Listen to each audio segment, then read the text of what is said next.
Frank and Xi, this is the wave. Amid disinformation and geopolitical tensions in the globe, how to rebuild trust is very crucial.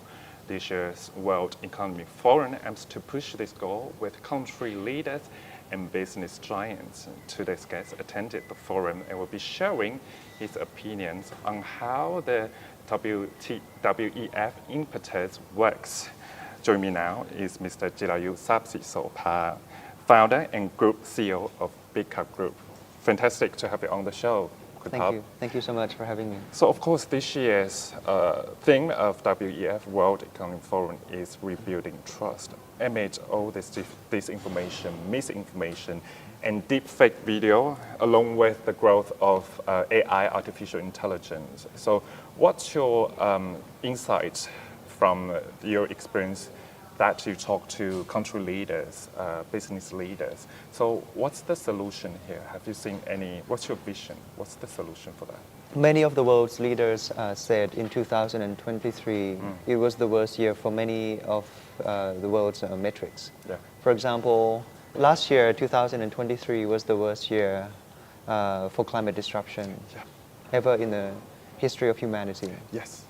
7 million people died from air-related lung cancer pollution alone. Right? And also trust is eroded everywhere. Democracy is declining. Collaborative metrics is declining. Security and peace barometer is declining. Rules of law is declining. So the theme of Davos this year is to rebuild trust. How do we bring back trust across nations, states? Across different public and private partnership. And for example, the head of state of Switzerland, the president of Switzerland said there are a few things we need to do going forward to rebuild trust. Yes. The first is to increase the dialogue between countries. We should collaborate more, we should communicate more to reduce conflicts, to bridge communication gap. Second of all, she said we need to enhance or improve the power of a neutral ground or a platform like UN. UN should be more powerful, so we have a space or a bridge that all the leaders can come and meet and discuss. And also we need to make sure that the treaty and the contracts are more powerful and legitimate. For the leaders of China, Prime Minister Li Xian, he said there are a few steps we should do to regain trust, to rebuild trust. First is to treasure collaboration and communication and exchange, and openness and exchange. Second, we should make sure that the supply chain is smooth. By strengthen industrial specialization of supply chain across the world. Third is to collaborate on science and technology, because he said that we are entering a new round of tech revolution. Yes. And fourth is the green transition and energy transition. We should also collaborate on that front. And lastly, to bridge the global north and the global south divide. We should work together on that. So these are some of the comments from the world's leaders on how to rebuild trust. And again, and the sub-themes of the meeting this year, they talk about how to collaborate in a fragmented world. The world is divided between China and US. The conflict and the tension is getting worse. The decoupling is happening, especially on the semiconductor end. But at the same time, we're more connected than we think. So each countries or every countries around the world are trying to increase their trading partners. To not heavily reliant on just one particular country. So there will be a new trade pattern emerging from trust being eroded. So every country would attempt to increase more trading partners. And there will be a decentralized manufacturing model away from China. Especially into the Southeast Asian region. And because of the energy transition, because of the new technology being adopted, it will force a new trading pattern to emerge. There'll be a new normal world where we're moving away from unilateral into a multilateral Yes. system with multiple hubs.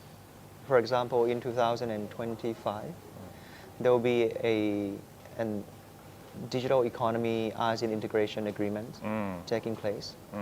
The ASEAN countries are coming together to form as one strong, region alliance that will attract, an unprecedented amount of investment into this region. We will be entering our golden era. We were signing the agreement to allow three things to happen in the region. For example, we will work together on unlocking the free flow of payments across the region. Regional payment integration is taking place soon. We will unlock the free flow of goods and logistics to make sure that all the custom clearance, importing, and exports are on the same standard, same regulations. And lastly, we will unlock the free flow of people to make sure that Thailanders can move around freely across the region. So in order to increase trust, we have to increase the dialogue and work together more on the new normal world where we're moving away from unilateral into a more multilateral system. And also the global north and the global south divide is getting worse. The climate technology, for example, is concentrated at the global north, and there's not enough spillover benefit into the global south. We need to somehow bridge the inequality happening between the global north and the global south. They also talked about the future of growth and jobs. For example, Satya, Group CEO of Microsoft, said last year the world did not grow at all if we take into account inflation. Right. The world was actually moving backwards, negative growth. We need a new growth engine, he said, and we have already maxed out the capability of the internet. And he said that the new and the most powerful next thing that will unlock the next wave of productivity growth for the world will be AI. AI last year was a year of experimentation. Everyone just tried to play around and get to know what ChatGPT is about. How about this year? This year is the year of real productivity gain. There'll be job changes, job loss, job gain at a mass scale going forward. How this links to our third theme, which is AI. This is unprecedented that there's this one particular technology that can become a main theme of the leaders meeting at World Economic Forum. AI would be automating many of the tasks, especially from the white collar, straightforward labor, which is the segment that would have the highest impact from the arrival or the launch of AI. There will be a unbundling of job tasks and rebundling of job tasks, especially on the white collar, straightforward labor level. Whereas on the blue collar, straightforward labor, or the frontline workers, AI would actually help and augment their skills. So they will have the ability to earn more. So the biggest group that has the biggest benefit from AI would be the blue collar, straightforward labor with the arrival of this newest powerful technology. Right.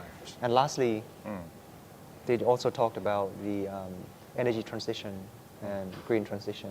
I attended the session with Ray Dalio and John Kerry.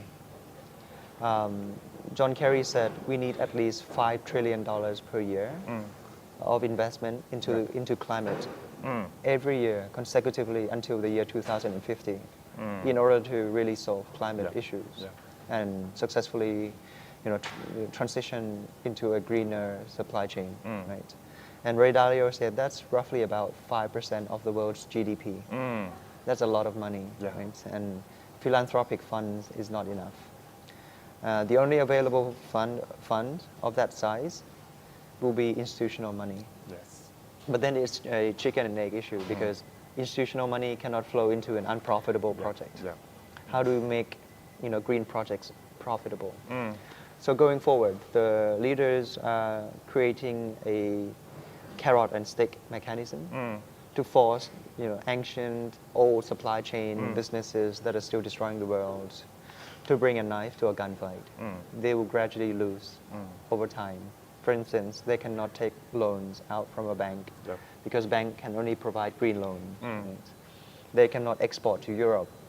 Otherwise, there'll be sanction taking place or higher tariffs for imports. They cannot list on the stock exchange without the emission report. Right? Then they even look at the trading partners. Phase 3 of the emission report is to look at the B2B trading partners of all the companies listed to create the ripple impact to force everyone to change. Yeah. Whereas newer companies that have a greener supply chain, the leaders will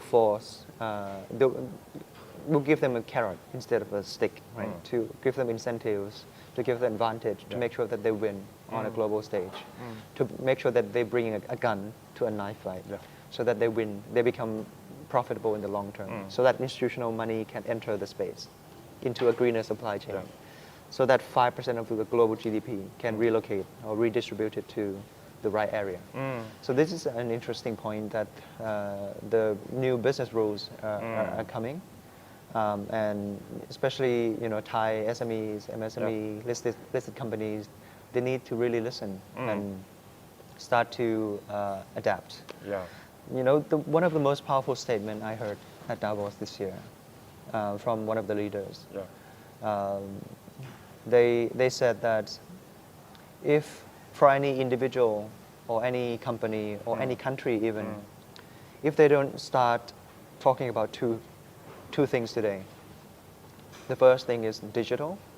The second thing is green. Those particular individuals, companies, or countries will no longer be relevant in the next 10 years. Yes. That's a pretty strong statement. So, there are a lot of insights from World Economic Forum this year on where the world is heading. And we have quite an urgent timeline to quickly adapt, especially ASEAN is emerging, as soon the 4th largest economy in the world with 600 million people, with the ASEAN integration coming up. So it's very important that we prepare the right infrastructure ready to grasp the opportunity coming at us. You gave a very good concrete conclusion and analysis about what you have learned and experienced in WEF. Of course, you talk about cohesive collaboration between countries. It's not just regionally in ASEAN, it's globally. And we can see these issues we have to see into the green supply chain. As actually last time I interviewed you, you already mentioned about green supply chain, but we haven't seen a lot of incentives from the Thai government, given that they have to push this issue first. You talk about digitalization and those regulations that actually Thai government has already had this vision a few years ago. So of course we talk about 7% of Thai people owned crypto asset right now. So this is part of the good thing there. Before we get into crypto, of course, I still want to ask about WEF, especially Thai Prime Minister Sretthavisit Singh was there with you too. You were in the team, and just want to understand. You talk about the decoupling, supply chain reshuffle. So, what are Thailand's strong standpoints? What are Thailand's strengths when we see this kind of decoupling geopolitical issues? What's your insights? Because of the tension on the decoupling side, there'll be new trading partners emerging for every country, and the new trade pattern is emerging. There'll be a decentralized manufacturing model away from China. There's this thing called China Plus One. And Thailand is in the +1 category.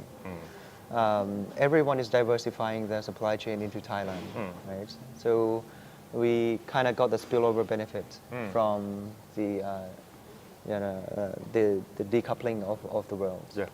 But still, if the world is in harmony, then we will benefit more, obviously. Yeah. But also because ASEAN is entering its golden era, and Yes. Thailand is the ASEAN member, we will also benefit from this new, wave of surge of investment into the region. In particular, Kun Setha, our Prime Minister, he did a great job, an outstanding, amazing job at Davos. There. Yeah. He said we should not look at ASEAN as an area with a cheap labor cost. That Yes. should not be our selling point. Yes. We have many other great factors in the region. For example, we have rich natural resource. Right? We have, a peace and stability, which is the most important thing for investors, right, in the region. We have, harmonization of the ASEAN leaders. They have formal and informal meetings amongst themselves, and they have quick, constant dialogue between themselves. So there's this ASEAN united mentality of a win-win mentality, win-win shared mentality in this region. Also a young, group of population. The average age of the workforce in the Philippines is 30 years old. The average age in the workforce in Indonesia is 25 years old. Vietnam is also a young population. So there's a lot of growth potential in this region. And also with the legal framework, the ability to adapt quickly without having to be tied to legacy laws, right? Or not having the biggest opportunity cost or sunk costs on previous infrastructure. So we should really, not sell ASEAN as an area with a cheap labor cost. We have many great things happening in the region. You talk about the positive side of ASEAN, but within ASEAN, of course, we've seen competitive image there because, of course, we talk about the fresh budget, fresh money coming to ASEAN because of the geopolitical issues and decoupling mindset there.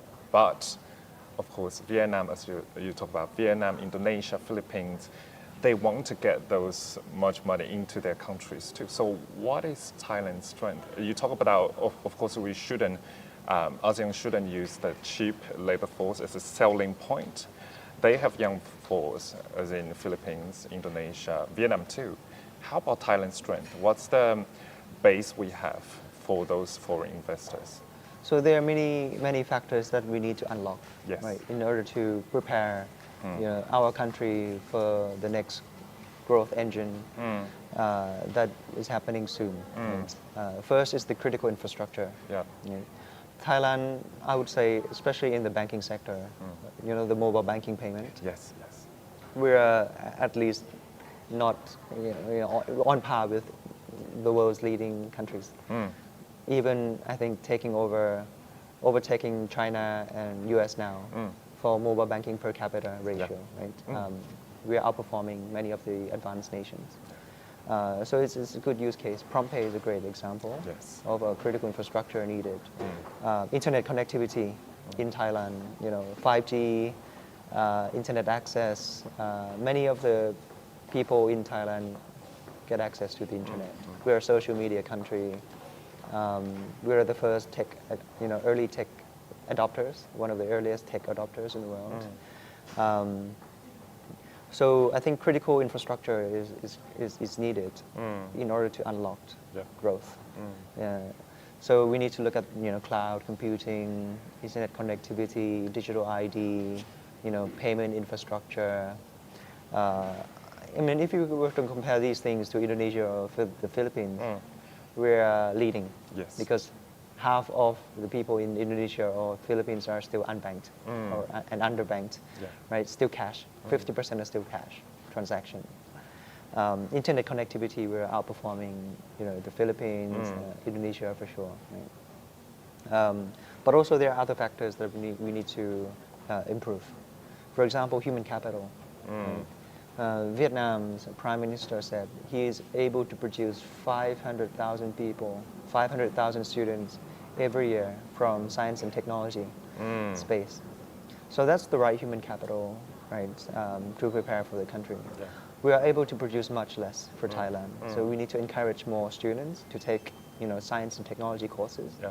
To produce at least 500,000, 1 million students each year for the right workforce to be able to prepare for the digital and green revolution happening in our, I think, around the world. Yeah. Right?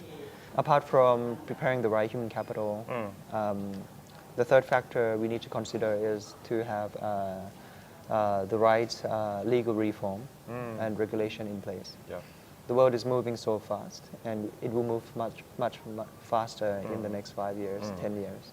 We need to make sure that we are able to adapt quickly, and our regulations and legality, ease of doing business, we have to adjust in the same direction as the world.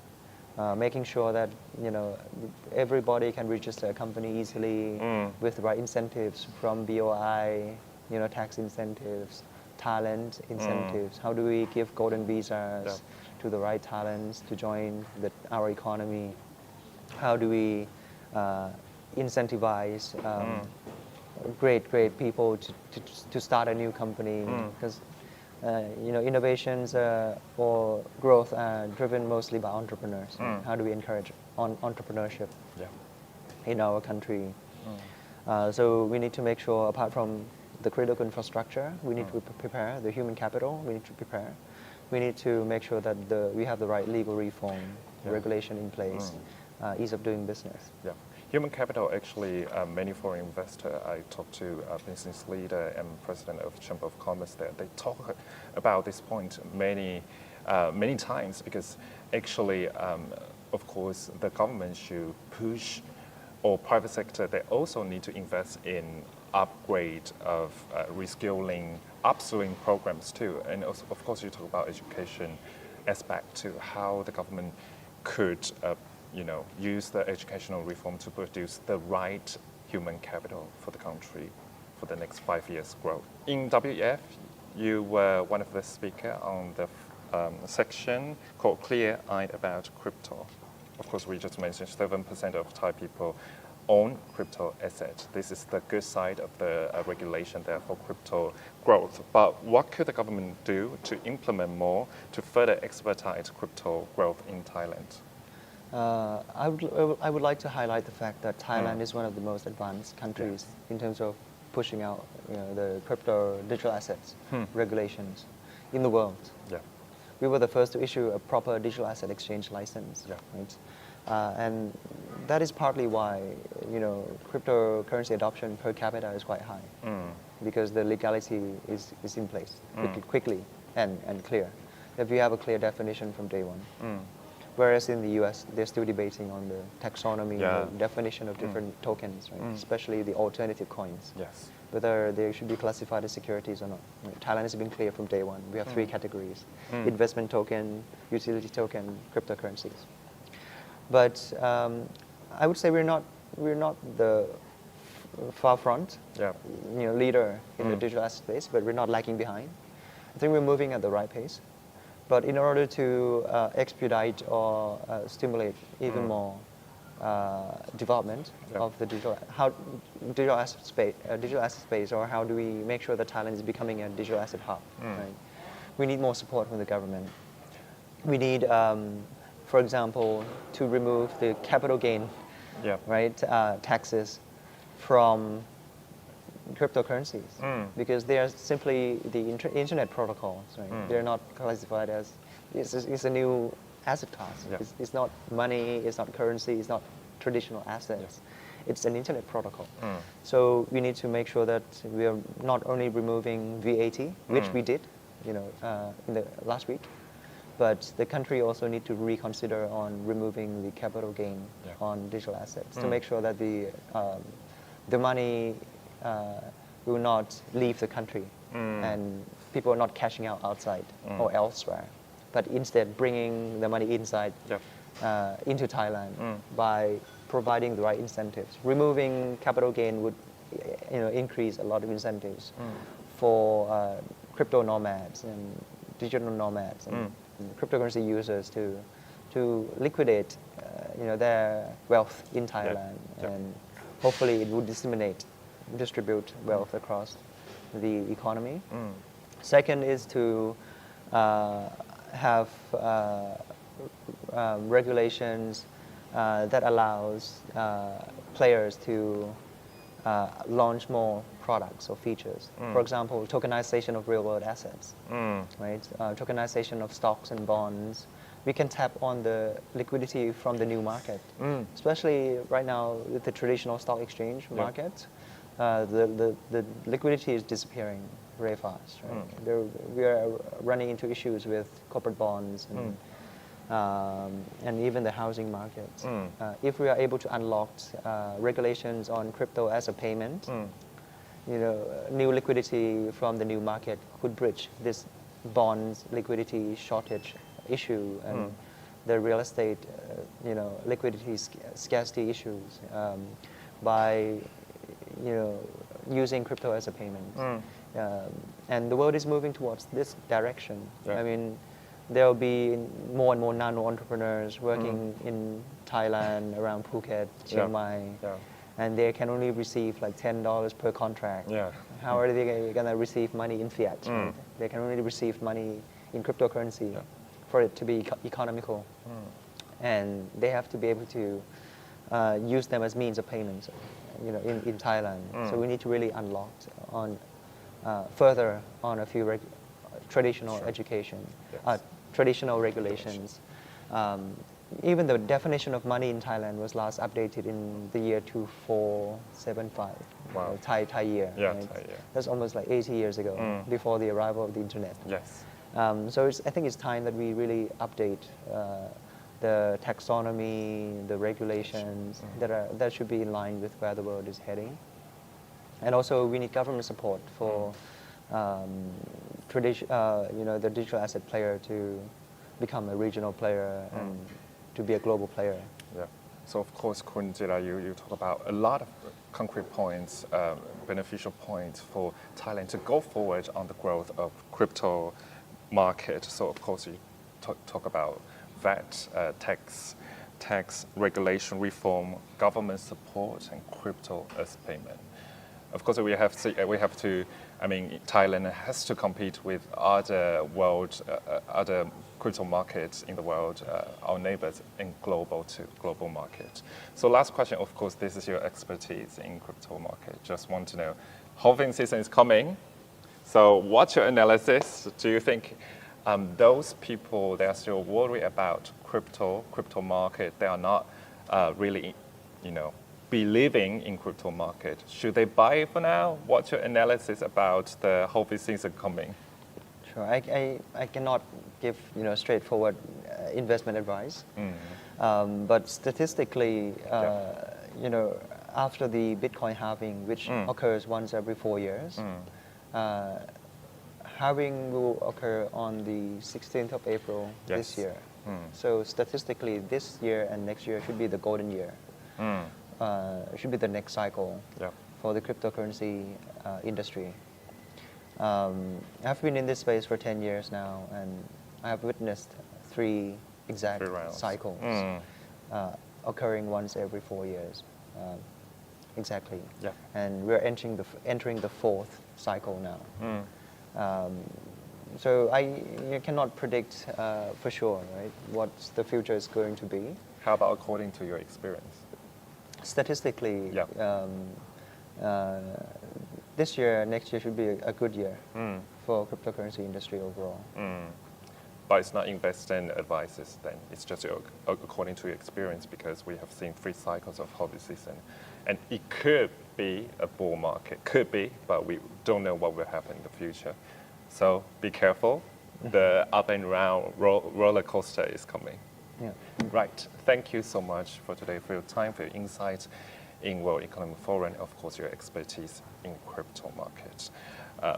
คุณจิรายุ Sasi Sopa, of course, Group CEO, founder and Group CEO of Bitkub Group. ขอบคุณมากครับ Thank you so much. Thank you.